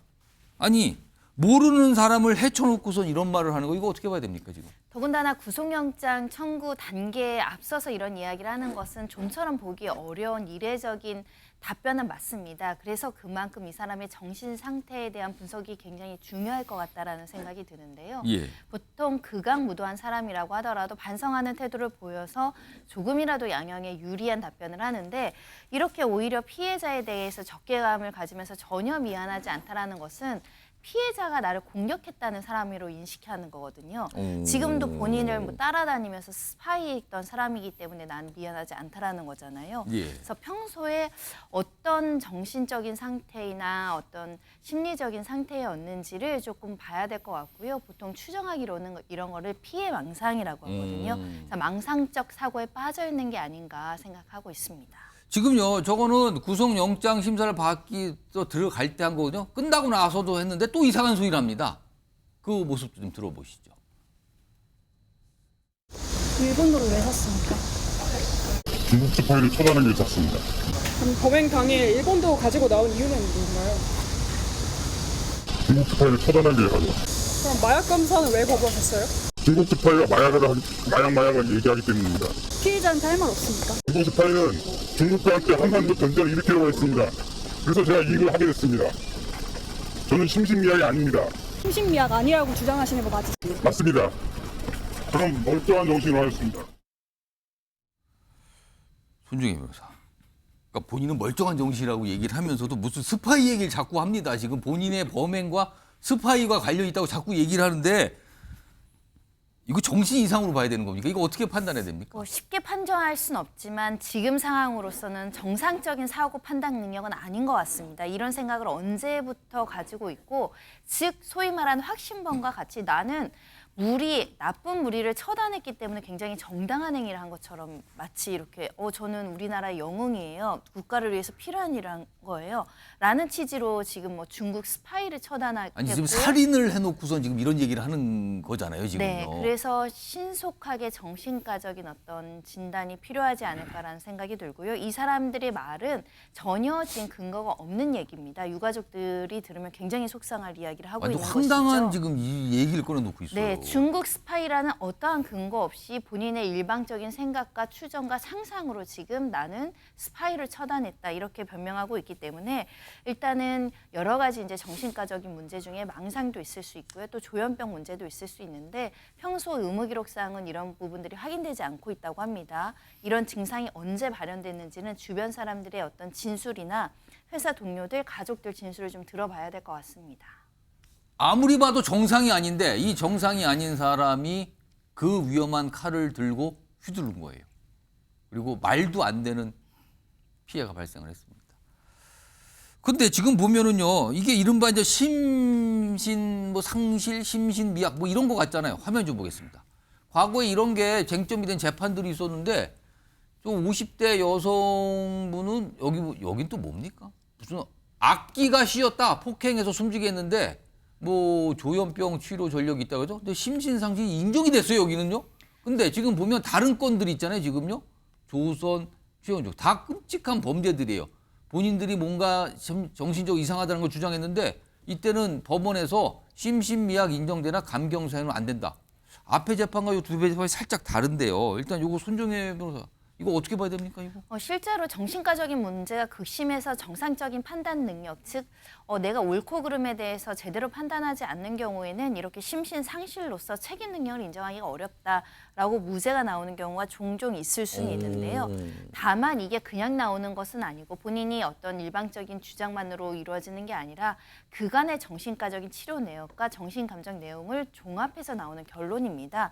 쉽게 심신 상실을 인정하지 않는다는 것이고 무죄라고 해서 또 어떠한 처벌도 받지 않느냐 그런 건 아닙니다. 이런 경우에는 또 치료 감호 명령이라고 해서 최장 15년까지 어떤 시설 같은 데서 정신과적인 치료를 받을 수 있기 때문에 전부 이게 무죄 받아서 사회에 복귀한다라는 개념은 아니고요. 아시다시피 조선과 최원중도 이래해서 내가 정신적으로 좀 힘들어서 이런 범죄를 했고 뭐 과거에 이런 일이 있었고 뭐 어린 시절에 불우했다 이렇게 주장을 했지만 결국은 감형으로 인정받지 않았고 엄중한 범죄에 대해서 또 중대한 형량이 나온 상황입니다. 손정표 변호사는 어떻게 보세요? 이거 혹시 벌써 이제 걱정하시는 분도 있어요. 이것도 정신 이상하다고 또 무슨 감형 얘기 나오는 거 아닙니까? 이런 얘기 벌써 걱정하시는 분들이 있던데요. 지금 이제 그 심신미약이냐 상실이냐. 예. 이거는 이제 그 생물학적 요소와 그다음에 규범적 요소를 두 개를 종합해야 돼요. 정신질환만 있어서 이게 되는 게 아니고 규범적으로는 이제 그 사물을 변별하거나 의사를 결정할 능력이 있냐 없냐 이걸 따져봐야 돼요. 근데 저걸 제가 아무리 봐도 사물을 이렇게 변별할 수 있단 말이에요. 옆 사람을 이렇게 칼로 찌른다. 그다음에 범행을 한 그 자체를 지금 보면은 그 내용을 보면 동기는 이게 뭐 황당하지만 스파이라든지 그렇지만 이제 그 순간을 보면 사물을 변별한단 말이에요. 진짜 심신상실은요 귀신인 줄 알아요. 사람인 줄도 모르고 이런 거는 이게 되지만 저는 제가 딱 보니까 사물을 변별하거나 그 순간에 의사를 결정할 능력은 있단 말이죠. 저는 개인적으로 심신 상실은 말도 안 되고 심신 미약까지도 어렵지 않을까. 왜냐하면 이게 동기에서는 황당하지만 이렇게 보이고요. 그다음에 심신 미약이 된 데서 반드시 감경해 주는 건 아닙니다. 감경할 수 있다는 거고 또 이게 자기 스스로 그 미약을 야기하면요. 좀 어려운 용어지만 원인에 있어서 자유롭다. 이래서 안 해주는 경우도 있어요. 예. 따라서는 제가 보기에는 정신 질환은 있어 보이지만 아마 그 감경이나 면제받기는 어렵다. 예. 이렇게 저는 결론 내립니다. 일단 이게 뭔가 정신적으로 좀 온전해 보이지 않나 보이잖아요. 아무리 봐도. 그런데 그 위험한 칼을 갖고 휘두른 거예요. 지금 이 도검과 관련된 여러 가지 얘기가 나오는데요. 화면 좀 보겠습니다. 이게 소지 허가를 받은 도검 전수조사를 지금 한다 그래요. 경찰 얘기인데. 근데 이게요. 소지 허가 받은 도검이 8만 정이 넘는데요, 지금. 이걸 다 조사하겠다는 거예요. 8만 정이. 김선일 평론가. 네. 너무 많은데요, 지금? 이거 굉장히 불안한데요, 지금? 네, 우리가 이제 그 과거에 석궁으로 이렇게 누구를 또 쏴가지고 예. 사건이 있고 그랬었잖아요. 근데 이제 이걸 너무 한쪽으로만 생각하면 그럼 석궁이 무기다. 또 이렇게 얘기를 하면 석궁을 또 이제 스포츠나 취미로 하시는 분들도 예. 있어요. 그러니까 정상적인 분들이죠. 그리고 도검도 뭐 수집이나 뭐 자기 취미에 의해서 이런 것들을 모으거나 예. 뭐 이렇게 하는 분들이 있단 말이에요. 그래서 이게 한쪽으로만 그렇게 이제 팔만정이 있으니까 다 이게 위험하다 이렇게 보기는 좀 어렵고, 이런 사건이 나면 제가 볼 때는 이 사건이 일어난 이유가 뭔가에 따라서 규제를 좀 더 강화하는 거는 필요할 것 같아요. 예를 들어서 지금 이분 같은 경우는 예. 뭐 조현병이나 아니면 뭐 심신상실이나 뭐 미약의 이런 징후들이 있잖아요. 예. 그러면 그런 부분에 대해서 좀 더 도검을 가질 수 있는 자격을 예. 좀 강화하는 그런 식의 방법을 취하는 것이 지금으로서는 가장 합리적인 규제 방안이 아닌가 이런 생각이 듭니다. 많은 분들이 깜짝 놀라게 한 말도 안 되는 참변입니다. 지금 그런데 왜 그랬냐를 물어보니까 이 피의자 말도 안 되는 소리를 좀 하고 있습니다. 지금. 자, 다음 주제 역시 영상으로 먼저 준비되어 있습니다. 보시죠. 급발진 사고라고 주장하시는 근거가 뭔가요? 죄송합니다. 돌아가신 분과 유족분께 대단히 죄송합니다. 신발에 엑셀 자국 남아 있었는데 어떻게 생각하십니까? 우리 생각 죄송합니다. 유족분들이랑 희생자분들께 마지막으로 한 말씀 더 해주시고 들어가시죠. 네. 유족분과 돌아가신 분과 유족분께 너무너무 죄송합니다. 이번 사고는 차량 결함에 의한 사고라는 피의자의 주장과는 달리 피의자의 운전 조작 미숙으로 의한 사고로 판단하였습니다.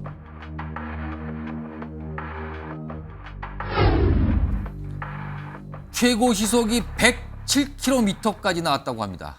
경찰이 이렇게 파악을 했어요. 그리고 운전 미숙으로 경찰은 판단했습니다. 서울 시청역 부근에서 벌어졌던 역주행 참사입니다. 너무나 많은 분들이 희생됐어요. 그리고 그동안 경찰이 파악한 내용을 오늘 설명을 좀 했습니다. 앞서 영상에 잠깐 나왔는데요. 추가적인 다른 내용들 좀 있습니다. 보시죠. 사고 발생 5초 전부터 사고 발생 시까지 제동 페달이 작동된 적은 없으며 가속 페달의 변이량은 최대 99%까지로 피의자가 가속 페달을 밟았다, 뗐다를 반복한 것으로 기록되었고, 사고 당시 피의자가 신었던 오른쪽 신발 바닥에서 가속 페달의 문양과 일치하는 문양이 식별되었다는 분석 결과가 나왔습니다.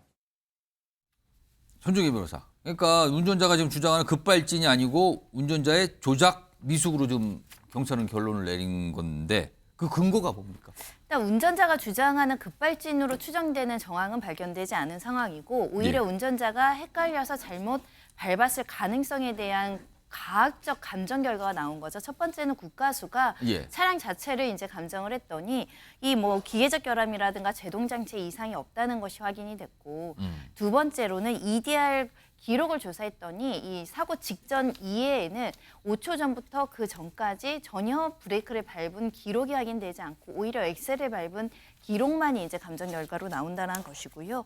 그와 더불어서 이제 제동 등이나 이런 것도 전멸되지 않았다는 겁니다. 그리고 중간에 음향 분석도 해서 엑셀 소리가 나지 브레이크 소리가 나는 게 아니라는 감정 결과도 있을 뿐만 아니라 또 신발에 찍힌 자국도 유의미한데, 신발을 바닥을 봤더니 브레이크를 꽉 밟았기 때문에 발생할 수 있는 흔적이 이제 표면상으로 나왔기 때문에 이거는 피의자가 주장하는 것처럼 브레이크를 밟았으나 작동하지 않았다가 아니라 오히려 브레이크인 줄 알고 엑셀을 강하게 밟았다는 상황만 확인됐다라고 합니다. 그렇다면 화면을 좀 정리해 보겠습니다. 3가지 정도 주요 경찰이 파악한 근거가 있는 건데, 그러니까 기기적 결함이 진짜 없는 걸로 파악이 됐다. 가속장, 시동장치. 그리고 사고 발생 5초 전까지 브레이크 작동 이거 없은 걸로 본다. 그리고 피해자의 신발이 지금 찍혔다는 거죠. 이게 가속 페달의 그 문양과 바닥에 나와 있는 문양과 똑같은 게 찍혔다는 건데, 손정국 변호사, 이런 경찰의 판단에도 불구하고 이제 기소가 되고 재판도 가고 그럴 거 아닙니까? 계속 급발진을 주장하게 되면 어떻게 되는 겁니까? 급발진은 이제 그 말도 안 되는 주장이고요. 저는 왜 경찰이 이제 자꾸 이게 과실범으로 전제를 해놨고, 과실범으로 전제를 해놨고 이게 하는지 이해가 안 되는 게요. 예. 이분이 운전 미숙이라는 거 아닙니까? 예. 이분이 운전 몇 년 했죠? 굉장히 오래 한 걸로 나와요. 40년 동안 이게 대형차부터 버스 다 했는 분이 예. 그게 운전 미숙이 이게 초보도 아니고. 그 운전자가 운전 미숙이 성립할 수 있는가 과연? 저는 도저히 납득이 안 돼요. 40년 동안 이게 이렇게 운전하신 분이, 예. 물론 이제 그 지역이 좀 애매해서 처음에 역주행 있잖아요. 예. 이 정도까지는 실수할 수 있다고 봐요. 예. 그까지는. 예. 착각할 수, 그것도 이해는 잘 안 되지만, 그렇지만 이제 저 밟은 거 보십시오. 최고 속도가 100km까지 계속 107km까지 밟고 있잖아요. 예, 107km가 최고로 나왔다 그러죠. 이게 무조건 이게 실수라고 이게 단정할 수 있나요? 저는 고의라고까지는 모르겠지만 최소한 이게 미필적 고의라는 것도 있잖아요. 미필적 고의. 저 정도면 이게 생명에 엄청나게 피해자도 위험한데 밟고 있잖아요. 따라서 저는 모든 가능성을 열어놓고 이게 수사를 해야 됩니다. 왜 단순하게 자꾸 고의는 없었을 거다. 설마 고의로 인명을 해칠 리가 있겠나. 이렇게 전제하고 과실로 몰고 가는데 저는 과실하고 틀리잖아요. 어떻게 저렇게 단정적으로 운전 미숙이냐. 저는 모든 걸 이렇게 조사해봐야 된다. 제 상식으로 납득이 안 돼요. 너무 많은 희생자들이 발생을 했어요. 이 참사로 인해요. 지금 피해자하고 유족들 얘기가 좀 나오는데요. 화면에 있습니다. 보시면요. 시청역 역주행 사고 피해 유족들 피의자 처벌을 원하고 있다. 그런데요. 손정혜 변호사, 이게 운전 미숙이라고 그러면은 업무상 과실치사상 이런 거잖아요. 근데 처벌받아도 5년이라면서요, 최대가? 네, 하나의 행위로 이렇게 다수의 피해를 야기한 것을 상상적 경합이라고 하는데 우리 법상 5년 이하의 금고로 되어 있으니까 최고가 5년입니다. 어떤 판사라도 5년 이상 쓸 수가 없다라는 것이 사실은 법을 개정하지 않는 한은 더 중한 형벌을 내릴 수 없다는 점이고, 만약에 법률의 적용이 달리한다면 다르게 보겠지만 조금 더 높아져야 된다라는 목소리가 나오고 있는 것이 옆국가 일본만 하더라도 최대치가 7년으로 조금 더 높게 규정되어 있고요. 미국 같은 경우는 경합을 시켜버리니까 이런 사안 같은 경우 60년이 나온 사례도 있고 23년형이 나온 사례도 있습니다. 이렇게 다중인명피해, 너무 많은 사람들이 이렇게 교통사고로 피해를 입었을 경우에도 과연 최고형이 5년이 맞는가, 그리고 중과실, 경과실을 고려하지 않고 피해의 범위를 고려하지 않고 최종 5년이 맞는가. 예전에 10년형으로 높이자라는 개정안이 올라온 적이 있었거든요. 예. 그런데 통과가 되지 않았습니다. 조금 더 법정형을 높이고 그때 사안별로 경중을 따져서 우리가 양형을 하는 것은 어떨까 고민해 봐야 될 것 같습니다. 지금 일단 이런 소식들이 오늘 경찰이 이제 브리핑을 통해서 사고 상황에 대해서 설명을 좀 자세히 내놨습니다. 그 내용 좀 전해드렸고요. 다음은 좀 올림픽 얘기 좀 해보죠. 저녁마다 그리고 밤마다 계속 우리 선수들의 어떤 선전의 모습이 나오고 있는데 일단 그 내용 영상으로 먼저 좀 만나보겠습니다.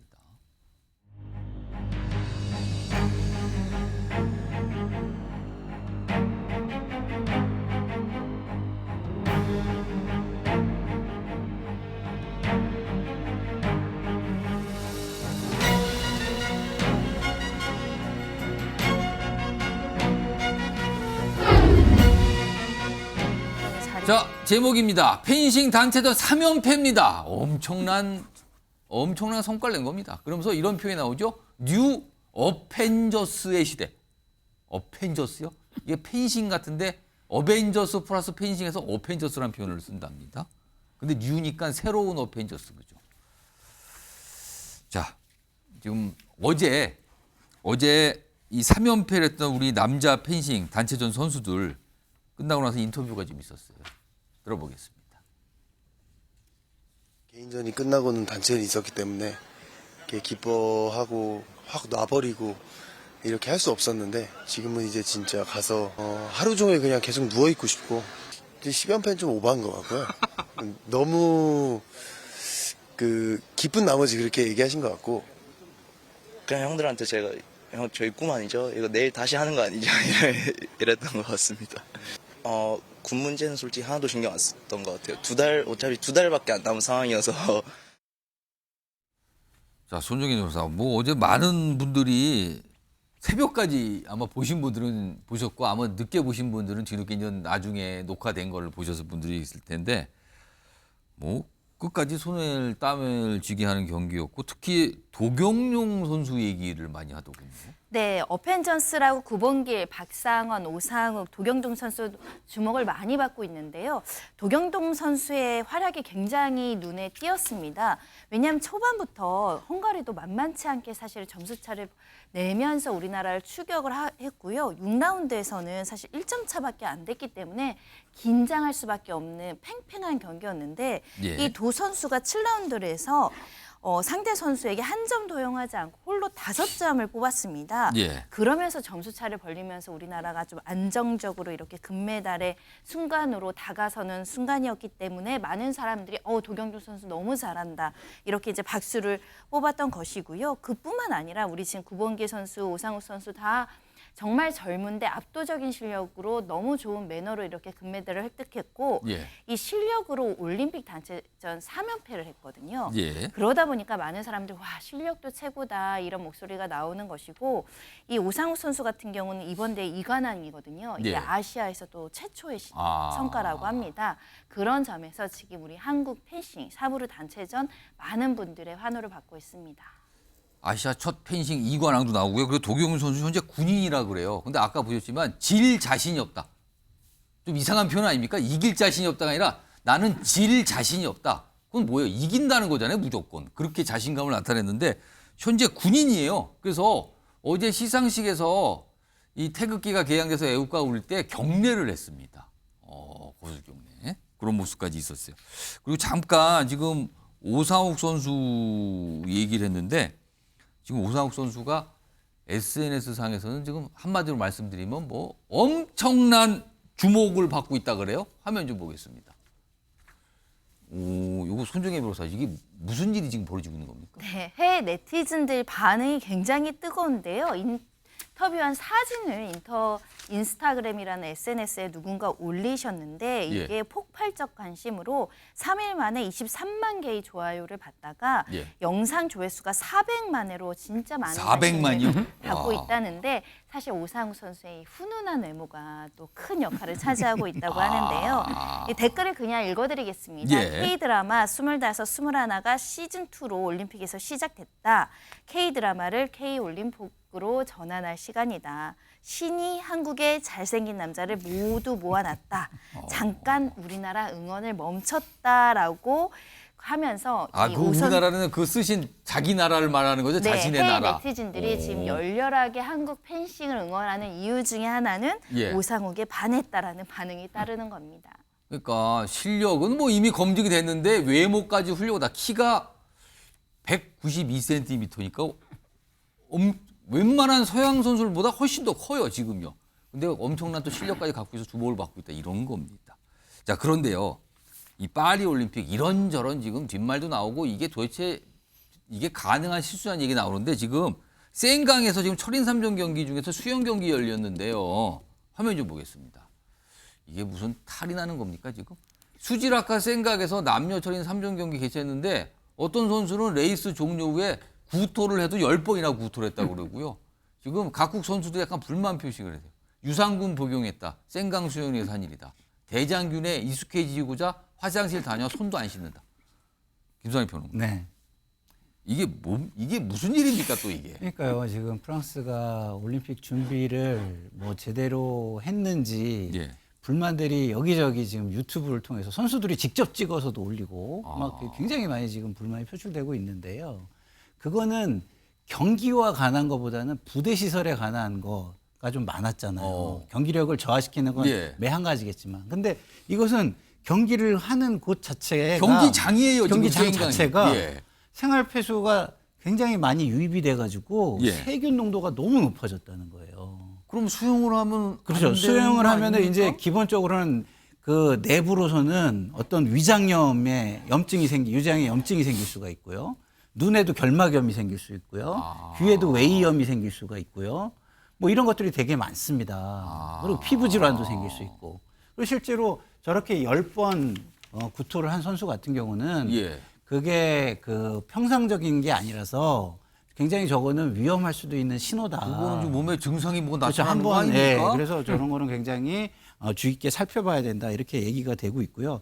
그런데 황당한 것은 2015년부터 저 수질을 개선하기 위해서 15억 유로, 2조 2,412억이나 퍼붓다는 겁니다. 어마어마하게 썼네요. 네. 그런데도 제대로 관리를 못했다는 거죠. 그래서 지금 참가한 선수 중에 일부는요, 아니 이게 진짜 선수들을 위해서 지금 뭘 하는 게 아니라 뭐 생강에서 뭐 했다는 걸 보여주려고 그러는 겁니까라는 불만 표시도 나오고 있다 그럽니다. 자, 그리고요 지금 끝날 무렵이 다 됐는데 속보가 좀 들어왔습니다.